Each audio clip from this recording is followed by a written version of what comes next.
Taste the Daily.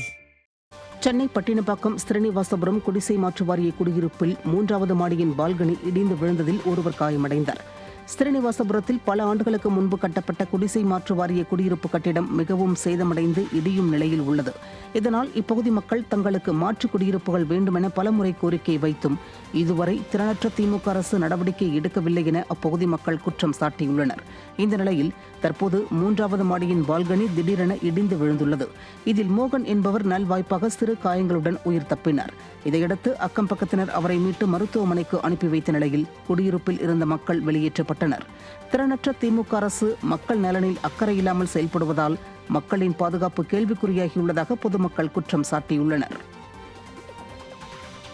திருச்சியில் கடந்த சில நாட்களுக்கு முன்பு பெய்த தொடர் மழை காரணமாக வீதிகளில் தேங்கிய மழை நீரில் கழிவு நீரும் கலந்ததால் பொதுமக்கள் அவதிக்குள்ளாகியுள்ளனர்.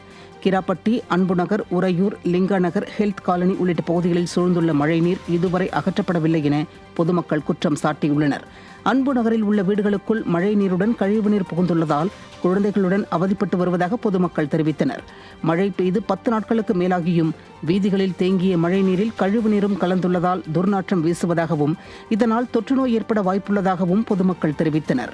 திமுக அமைச்சர் KN நேரு, மேயர் மற்றும் அரசு அதிகாரிகள் மழைநீர் தேங்காத இடங்களை மட்டும் ஆய்வு செய்துவிட்டு சென்றதாகவும் தங்கள் பகுதிகளில் யாரும் எட்டிக்கூட பார்க்கவில்லை என்றும் பொதுமக்கள் வேதனை தெரிவித்தனர். இது மாதிரி சாக்கடை தண்ணி வீட்டுக்குள்ள பூந்துட்டா நாங்களாம் எப்படி தூங்குறது, எப்படி சாப்பிட்றது, எப்படி வாழ்றது? உங்களை நம்பி தானே நாங்க இருக்கோம்.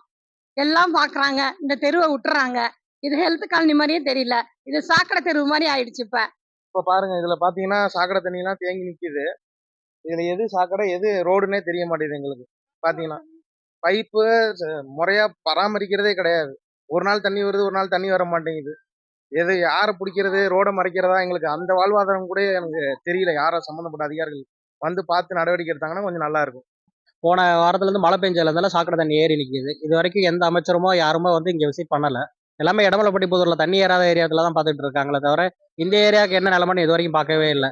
இது வரைக்கும் பார்த்தீங்கன்னா இருக்கிற எல்லா குடிநீர் கிணத்துல எல்லாமே சாக்கடை தண்ணி ஏறி அது எல்லாமே குடிக்க முடியாம யூஸ் பண்ண முடியாம இருக்கு. இதனால குழந்தைங்க ரொம்ப கஷ்டப்படுறாங்க. எல்லாரோட ஃபிளாட்லயும் பார்த்தீங்கன்னா தண்ணி தான் நிற்கிது.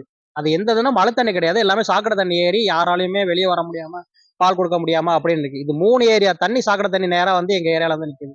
ஆனா இந்த ஏரியாவுக்கு பேர் பார்த்தீங்கன்னா ஹெல்த் காலனி. இது வரைக்கும் எந்த நடவடிக்கையும் யாரும் எடுத்ததில்லை.